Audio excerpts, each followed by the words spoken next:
तो नमस्कार, आदाब, सत श्री अकाल, राम राम, खमा गणी दोस्तों। मैं रजनी स्वागत करती हूँ आपका हमारे चैनल द सक्सेस में। तो दोस्तों, आज का जो वीडियो होने वाला है वो कोई स्ट्रेटेजी वीडियो नहीं है, एक मोटिवेशनल वीडियो होने वाला है। एक एक नहीं, दो तीन ऐसे कमेंट है कि मैडम हम पढ़ने बैठते हैं, 2-4 दिन हमारा मन लगता है और उसके बाद में हमारा मन नहीं लगता, तो हम पढ़ाई को कंटिन्यू कैसे करें। 2-4 दिन बड़ी अच्छी पढ़ाई होती है और फिर हमारी पढ़ाई नहीं होती। तो हमें मोटिवेशन की ज़रूरत होती है या फिर मन नहीं लगता पढ़ाई में, है ना, कुछ ही दिन लगता है। तो मैं एक चीज़ कहूँगी कि अगर आपको अपनी ज़िंदगी सुधारनी है और अगर आपने एक बड़ा ख्वाब रख रखा है, जैसे मेरे चैनल पे फर्स्ट ग्रेड रिलेटेड वीडियो ज़्यादा आते हैं, तो अगर आपने ऊंचा ख्वाब रख रखा है, अगर आपको फर्स्ट ग्रेड बनना है और आप मेहनत नहीं कर रहे हैं, तो आपको लगता है कि आप बन पाओगे।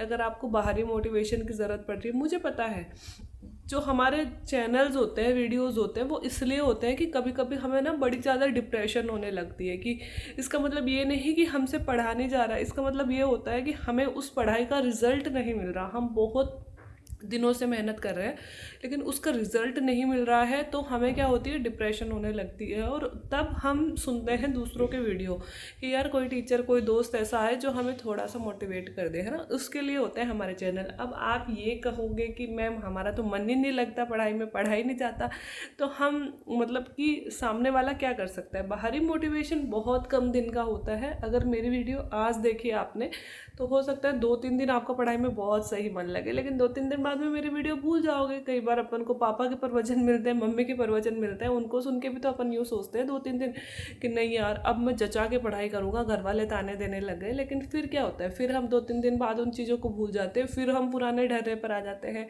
ये सब क्यों होता है? ये सब इसलिए होता है कि हमारे अंदर से जो मोटिवेशन होना चाहिए वो मोटिवेशन तो हमारे अंदर है ही नहीं। हमारे अंदर अभी वो भावना आई ही नहीं कि हमें अपने लिए नौकरी लगना है। जैसे कि अगर मैं आपसे बात करूं, सिंपल सी बात कहूँगी कि लक्ष्य अपना ऊंचा रखो हमेशा। जैसे कि आपको आरएएस बनना है या फिर आपको फर्स्ट ग्रेड बनना है, ऊंचा लक्ष्य रखो। और ऊंचा लक्ष्य रखने के लिए पढ़ाई भी आपको ऊंची ही करनी पड़ेगी, पढ़ाई भी आपको लंबे टाइम तक ही करनी पड़ेगी। भाई कितने, अगर आप मान लो आपने फर्स्ट ग्रेड का लक्ष्य रख रखा है और आप पढ़ रहे हो 2 घंटे, और 2 घंटे पढ़ने से क्या फर्स्ट ग्रेड में सिलेक्शन हो जाएगा? आपको ऐसा लगता है कि इस टाइम का जो दौर चल रहा है, इतना कंपटीशन है, इतने ज़्यादा कट ऑफ जा रही है, तो क्या हम 2 घंटा पढ़ के लेक्चरर बन सकते हैं, फर्स्ट ग्रेड बन सकते हैं? 2 घंटा पढ़ के हम ग्रेड थर्ड में भी सिलेक्शन नहीं पा सकते। तो सिर्फ मेरे कहने का मतलब है, सपना अपना इतना बड़ा रखो और उस सपने के अकॉर्डिंग मेहनत करो। आप अपने आप से पूछो, आप अपना जो भी लक्ष्य है अपनी दीवार पे लगा लो कि मुझे ये बनना है, ठीक है। और जब आप रात को सो रहे हो तो उस दीवार पे वो पढ़ो कि क्या मैंने इसके लायक मेहनत करी है। अंदर से ना अपन को सबको पता होता है कि कहीं ना कहीं हमें कमी है, हम अभी उस लेवल पे जा ही नहीं रहे जितनी हमें मेहनत करनी चाहिए। भले ही हम दूसरों के सामने बोल दें, भले ही हम माँ बाप के सामने एक्सक्यूज़ दे दें कि मैंने तो बहुत पढ़ाई करी थी, मैं क्या करूँ, सिलेक्शन नहीं हुआ, तो पेपर बिक रहे हैं, ये हो रहा है, वो हो रहा है।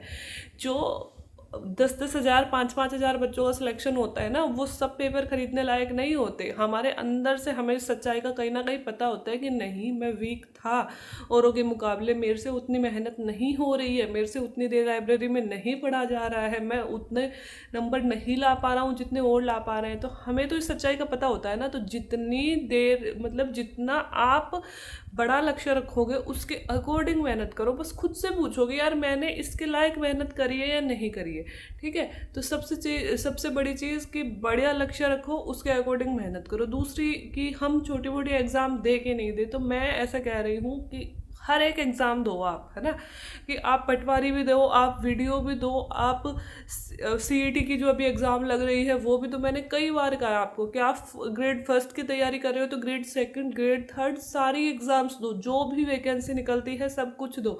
क्योंकि लक्ष्य बड़ा रखोगे तो ये छोटी मोटी एग्ज़ाम हो सकता है कि हमारी पास हो जाए, और हो भी जाएंगी।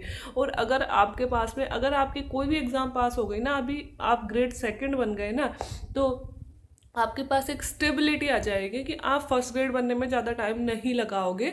आपके पास में एक वो मेंटल अपन स्ट्रोंग हो जाते हैं। जैसे कि मैंने कहा था कि मेरे आरएस में इंटरव्यू में बड़े अच्छे नंबर आए थे, कि हमारे ग्रुप में किसी के भी इतने नंबर नहीं आए थे। क्यों? क्योंकि आरएस का इंटरव्यू देने गई ना, तो उससे पहले मैं फर्स्ट ग्रेड बन चुकी थी, लेक्चरर बन चुकी थी। और लेक्चरर बन चुकी थी इसलिए मेरे अंदर एक वो कॉन्फिडेंस आ गया था कि नहीं यार, मैं अभी लेक्चरर हूँ, कोई दिक्कत नहीं है, मुझे नौकरी नहीं भी मिली तो एक वो होता है कि अंदर एक स्टेबिलिटी आ जाती है। हम उतना घबराते नहीं है, उतना डरते नहीं है। तो छोटी नौकरी बड़ी नौकरी को पाने की सीढ़ी होती है। अगर आज आप छोटी मोटी एग्ज़ाम पास भी कर लेते हो तो आपके अंदर बड़ी एग्ज़ाम पास करने के लिए मेंटल स्टेबिलिटी आ जाती है और फाइनेंशियल स्टेबिलिटी भी आ जाती है। इसलिए बड़े लक्ष्य रखो, बड़े सपने देखो, लेकिन छोटी मोटी हर एक नौकरी की तैयारी तो अपने आप हो जाएगी उसी के अकॉर्डिंग। और हर एक एग्ज़ाम दो और पास करने की कोशिश करो।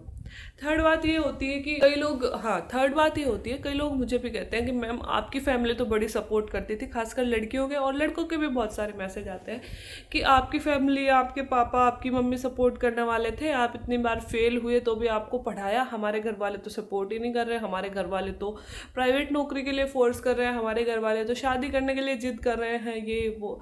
तो मैं ये चीज़ बोलूँगी कि किसी की भी फैमिली स्वर्ग से नहीं उतरी होती, सबकी फैमिली समान है, क्योंकि हम सभी उसी सोसाइटी में रहते हैं जिसमें आप रह रहे हो, उसी में मैं रहते हैं। मेरी जो कहानियाँ है वो आपको रिलेट क्यों करती है? आपके जो मेरा फेलियर से फर्स्ट ग्रेड वाला जो पहला वीडियो था चैनल पे, उस पर आप ज़्यादातर लोगों के कमेंट हैं कि मैम सुन के रोना आ गया, क्योंकि ये स्टोरी बिल्कुल मेरे से मैच करती है। वो लड़कियों के ही नहीं, लड़कों के भी उस पर सेम कमेंट है। वो क्यों है? वो इसलिए है क्योंकि हम सब एक मीडियम फैमिली से बिलोंग करते हैं, मध्यम वर्गीय परिवार हम सबका होता है, और उसी समाज में रह रहे हैं हम अपन, है ना। कास्ट अलग हो सकती है बट समाज सबका सेम है। धर्म अलग हो सकता है बट वही सेम चीज़ें आपके यहाँ भी हो रही है और मेरे यहाँ भी हो रही है। तो वही ज़्यादातर वही प्रॉब्लम आती है हमारे सामने। तो मैं ये कहूँगी कि फैमिली हमें सपोर्ट करवाने के लिए बहुत लड़ना पड़ता है यार, किसी की सपोर्ट नहीं करती। ऐसा नहीं है कि मेरे पापा हमेशा या मेरी मम्मी हमेशा या दीदी या भाई हमेशा जब भी मैं फेल हुई हूँ तो मेरे लिए आरती की थाली लेके बैठे थे, गिल्ली बेटा कोई बात नहीं, तू फेल हो गई, उम्र बढ़ती जा रही है, कोई दिक्कत नहीं है, तो वापस कर नौकरी। कोई नहीं होता यार ऐसा। ठीक है कि उनका भी अपना एक वो आता है, डाउन पॉइंट आता है, जब वो बाहर से बहुत सारी चीज़ें सुन के आते हैं और हमें बहुत सारी चीज़ें सुना देते हैं, लेकिन हम एक मुकाम पे पहुंचने के बाद में वो सारी चीज़ें भूल जाते हैं कि हाँ ऐसा भी कहा था। हम वो सारी चीज़ें याद करते हैं जो हमारे लिए उन्होंने समर्पित करी है ना, जो अच्छी चीज़ें हमारे लिए हुई है, कि हाँ कि हम इतने साल लड़े हैं तो हाँ हमारे साथ थे। लेकिन ऐसा नहीं होता है, बहुत बुरे दिन भी निकलते हैं जिसमें बहुत बुरे दिन भी निकलते हैं जिसमें फैमिली वाले का मतलब कोई भी बोल देता है यार। कभी दीदी बोल देते, कभी भाई बोल देते, कभी पापा बोल देते, कभी मम्मी बोल देते हैं कि नहीं होगा तुझसे, हम थक गए हैं, ठीक है शादी कर लो, हमें हमें मुक्ति दे। तो बहुत सारी चीज़ें ऐसी होती है, लेकिन लड़ना पड़ता है खुद को, बहुत लड़ना पड़ता है, ऐसे कोई नहीं सपोर्ट करता। और मैं ये कहूँगी कि अगर आपको बनना है, अगर आपको फ्यूचर सुधारना है तो लड़ना पड़ेगा। वो एक लाइन है ना कि संघर्ष में तो दोस्त सब अकेले ही होते हैं, संघर्ष में तो दोस्त सब अकेले ही होते हैं, काफिला तो जब सफलता मिलती है तब उमड़ता है पीछे।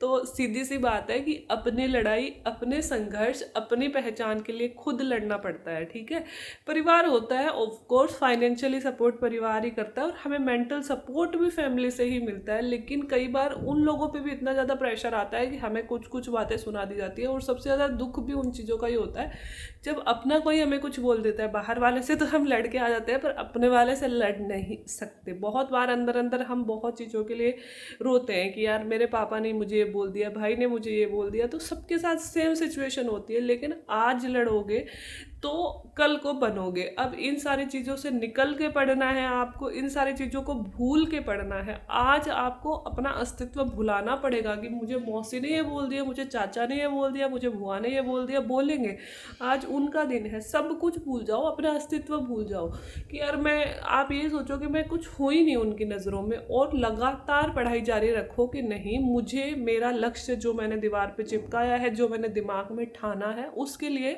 पढ़ना है। दिन रात एक कर दो, ठीक है।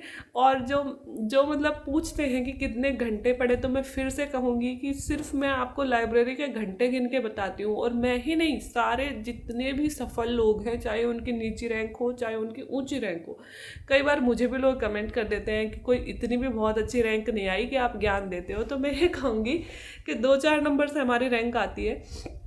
किसी एग्ज़ाम में हम बहुत अच्छी रैंक ले आते हैं, किसी में हमारी रैंक थोड़ी नीची हो जाती है, मीडियम हो जाती है, तो इसका मतलब ये नहीं है कि जो नीची रैंक से पास हुआ है वो बच्चा डफर है। आप सबको पता है कंपटीशन का ज़माना है और बहुत पढ़ के हम पास होते हैं। तो मैं ये कहूँगी कि जितने भी बच्चे हैं मेरे जैसे, ठीक है, तो उन सब ने सिर्फ 6 घंटे, 5 घंटे, 4 घंटे पढ़ के मेहनत हासिल नहीं करी है, मुकाम हासिल नहीं किया है। अगर आपको मुकाम हासिल करना है तो आपको पूरे दिन पढ़ना पड़ेगा। पिछले वीडियो में भी मैंने ये बात कही थी कि आपको सोते जागते, उठते बैठते, नहाते धोते, सब कुछ करते टाइम पढ़ना पड़ेगा कि आपके दिमाग में वही, देखो हम छोटे होते थे, जब हम 10th की एग्ज़ाम दे रहे होते थे तो हमें सपने नहीं आते थे क्या? एग्ज़ाम देने के बाद तक सपने आते थे कि ना एग्ज़ाम सेंटर में लेट हो गया, पेपर देते देते पेन बंद हो गया, मैं पेपर दे रहा हूँ, मुझे कुछ आ ही नहीं रहा। आए होंगे ऐसे सपने सबको। क्यों आते थे? क्योंकि तब हम छोटे थे, तब हमारे पास में दिमाग में और कोई डिस्ट्रैक्शन था ही नहीं, जो भी था वो एग्ज़ाम थी और हम एग्ज़ाम को सर पे चढ़ा लेते थे। तो आज क्यों नहीं होता है ऐसा? आज भी तो, आज तो वो 10th की एग्ज़ाम से भी भयानक एग्ज़ाम है ना, हमारी ज़िंदगी की एग्ज़ाम है। तो 1-2 साल तक आप ऐसे क्यों नहीं बन सकते कि आपको उठते बैठते, सोते जागते, नींदों में भी अगर आपको अपने गोल के ही सपने आ रहे हैं कि मेरा PDF में नाम आ गया, मैं ज्वाइनिंग करने जा रही हूँ, मैंने ज्वाइनिंग करते टाइम मेरा वीडियो बनाया, वो वायरल हो गया, इस तरह के सपने आज क्यों नहीं आ सकते आपको? जब तक आप इस मुकाम पे नहीं पहुंचोगे, मैं आपको मेरा बताती हूँ कि मैं हमेशा सुबह 4 बजे आज नहीं उठा जाता, उस टाइम कैसे उठ जाती थी यार, मुझे नहीं पता मैं कैसे उठ जाती थी। आज भी मैं सोचती हूँ जब स्कूल का 7 बजे वाला टाइम होता है और 5 बजे जब जगना पड़ता है ना, तो मन से ये बात निकलती है कि यार सुबह उठना सबसे बेकार काम है।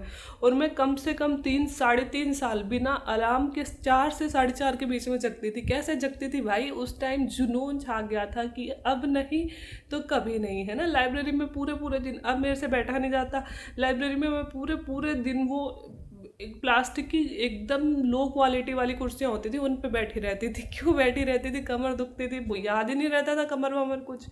आज हम थोड़ी सी गंदी जगह पे बैठ के मैं बहुत ऐसे दिखाती हूँ कि हाँ नहीं मुझे तो सूग आ रही है, मैं यहाँ पे खाना नहीं खा सकती। उस टाइम पे हम जब खाना खाते थे लाइब्रेरी में एक पेड़ के नीचे बैठ के, तो वो शहरों में कचरे वाले नहीं आते क्या, तो वो कचरे वाला आके उसी टाइम कचरा फेंकता था, और कचरे का सारे पार्ट्स, 1:30 बजे हम खाना खाते थे और उस कॉलोनी में 1:30 बजे ही कचरे वाला था, तो कचरा मतलब उड़ के एक तरह से हमारे ऊपर आ जाता था, लेकिन फिर भी कोई सूख नहीं आती थी। तो क्या मतलब, क्या था उस टाइम पे? जुनून था भाई बनने का, उस टाइम पे जुनून था बनने का। तो क्योंकि खुद को भूल ही चुके थे कि हम हैं क्या, कुछ नहीं है भाई। हम, सीधी सी बात है कि जब तक लक्ष्य नहीं है पा लेते, तब तक खुद को भूल के पागलों की तरह मेहनत करो, ठीक है। और मैं जो हमेशा कहती हूँ कि जब आप अपने लक्ष्य को दिमाग में दे लोगे, छा लोगे, दोस्तों के साथ भी वही बात करो कि लेक्चरर बनने के बाद में हम ना वहाँ पे पार्टी करने जाएंगे, मैं तुम्हें ऐसी वाले ट्रीट दूंगा, मैं तुम्हें मतलब कि हम ऐसे कपड़े पहनेंगे। हम लड़कियां तो वही करती हैं कि हम ऐसे कपड़े पहनेंगे, जैसे मैं कहती थी ना कि मैं करती थी कि ठीक है कि मैं और पूजा की, हम इंटरव्यू के लिए साड़ी खरीदने गए तो हमें बहुत महंगी साड़ियाँ पसंद आई जो हम उस टाइम नहीं खरीद सकते थे। तो हमने कहा कि हम RS बन जाएंगे तो हम ऐसे ही कपड़े पहनेंगे। तो वो लक्ष्य रखो यार कि हम बस इसके बिना ज़िंदगी ही नहीं है, ये होगी तो ही हमारी ज़िंदगी होगी, ठीक है। और एक चीज़ और, आप लास्ट में जो बोलते हो कि मैम वैकेंसी नहीं आ रही है, क्या हम छोड़ दें क्या? आज आपने छोड़ दिया ना, कोई भी नहीं पूछेगा कल को कि आपने पिछले इतिहास आपका क्या था, ठीक है। चाहे आज आप फाइनल लिस्ट में आपका सिलेक्शन नहीं हुआ हो फर्स्ट ग्रेड के में, या फिर पटवारी का प्री हो गया, मेंस नहीं हुआ, RS का प्री हो गया, मेंस नहीं हुआ, मेंस तक चले गए, इंटरव्यू नहीं हुआ, इस तरह की कई स्टेप आपने पास करे, फाइनल स्टेप पे जाके 1-1, 1.5 नंबर से पीछे रहे हो, और आज आपने दुनिया के बहकावे में या डर के मारे या फिर परिस्थितियों के सामने हार मान ली, कल को आपसे कोई नहीं पूछेगा देगा, कोई आपको वैल्यू नहीं देगा। वो हारा हुआ इंसान हारा हुआ ही होता है। आज मैं आपके सामने भले ही कितनी बड़ाइयाँ कर लूँ अपनी कि मैंने तो RAS मेंस दिया है, इंटरव्यू दिया है, इतने नंबर आए हैं, पर आज मेरी सच्चाई ये है कि मैं एक स्कूल लेक्चरर ही हूँ, मैं एक टीचर ही हूँ, मैं RAS नहीं हूँ। और मेरे साथ के जो बच्चे RAS हैं वो भाई ऑफिसर है, लड़की हो चाहे लड़का हो। मेरी बहन आज ऑफिसर है तो ऑफिसर है, मैं नहीं हूँ। तो ये सच्चाई, और मैं कितनी एग्जांपल दे लूँ आपको, आप खुद ही अभी आप स्ट्रगल पॉइंट पे हो तो आपको मैं मोटिवेशनल लगते हूँ। कल को जब आप मेरे से बड़े अधिकारी बन जाओगे ना तो आप पूछोगे भी नहीं, आप यूँ कहोगे कि क्या हो गया, बनी तो नहीं थी ना RAS, फालतू की बकवास करती है कि मैं ये थी, मैं वो थी, मैं इतनी पढ़ी थी, या ये करी थी, वो करी थी। तो ये सीधी सी बात है कि जो हमने अचीव कर लिया आज, वही हमारे पास रहेगा। बाकी हमारे पास ये कहानियाँ सुनने के लिए हमारी कोई नहीं होगा। इसलिए आज अगर आपको ताने मिल रहे हैं, आज अगर आपको नींद आ रही है, आज अगर आपके पास पैसे नहीं है पढ़ने के लिए, कैसे भी करके पढ़ो यार, कैसे भी करके लोगों से उधार ले लो, पुरानी किताबों से पढ़ लो, किताबें मांग के पढ़ लो, घर वालों से लड़ के पढ़ लो, लेकिन पढ़ लो। आज छोड़ दिया तो ये ना तो मौका आना है ज़िंदगी में और ना ही बाद में ये सब कुछ मिलना है। मैं नहीं कर पाई ना तैयारी बाद में, ना तो RAS की कर पाई, और मतलब कहाँ कर पाई एक, और मतलब मेरा तो था भी कि अगर मैंने एक बार पारिवारिक लाइफ शुरू कर दी तो फिर मैं नहीं करूँगी, क्योंकि ऑब्वियस सी बात है कि मैं हमेशा कहती थी कि मैंने इतने साल नौकरी लगने में दे दिए तो आगे की लाइफ में वैसे ही एंजॉय करना चाहती हूँ। तो सीधी सी बात है, हम सब की पढ़ते पढ़ते यार उम्र इतनी हो जाती है कि फिर आगे पारिवारिक ज़िंदगी के लिए भी कुछ उम्र होनी चाहिए हमारे पास। तो ये ही आप सोच के पढ़ो कि यार जिस दिन मैं शादी कर लूँगा ना, उसके बाद में मैं शादी वाली ज़िंदगी एंजॉय करूँगा, फिर मैं इन झंझटों में नहीं पढ़ूंगा कि अभी तो मैंने यही नौकरी ली है, मैं बड़ी ले लेता। फिर हमारे पास पछतावे के अलावा ना कुछ नहीं रहता। आज पढ़ लो, एक बार ज़िंदगी में अपना मुकाम, अपना सपना हासिल कर लो जो आपने सोचा है। ज़िंदगी बार बार मौके नहीं देती है, और बस इससे ज़्यादा मोटिवेशन मेरे पास कुछ नहीं है कि ज़िंदगी बार बार मौके नहीं देती है। और संघर्ष जो आज हमने किया है, दिमाग का लेवल जो आज आपका है यहाँ पे, वो अगर आपने 1 साल का भी गैप ले लिया वो लेवल नहीं रहेगा। तो इसलिए जो टाइम चल रहा है बुरा चल रहा है, बहुत बुरा चल रहा है। वैकेंसीज़ नहीं आ रही, कोई साथ नहीं दे रहा, परिवार वाले भी लड़ने लगे हैं, कोई बात नहीं है। सब भूल के अपने आप को जीरो मान के पढ़ लो कि मैं कुछ नहीं हूँ यार, मैं तो इंसल्ट कराने के लिए ही पैदा हुआ हूँ। लेकिन उस सपने के लिए पढ़ लो कि मुझे बस ये सपना पूरा करना है। और यकीन मानो कि एक दिन PDF में जो आपका नाम आएगा ना, उस नौकरी की PDF में जो आपका नाम आएगा ना, वो आपकी तकदीर के पन्ने पलट देगा, और उससे सुहाना पल कुछ नहीं होगा, और ज़िंदगी को बदलते हुए आप खुद महसूस करोगे। तो बस आज के लिए इतना ही। वीडियो देखने के लिए thank you so much, bye bye.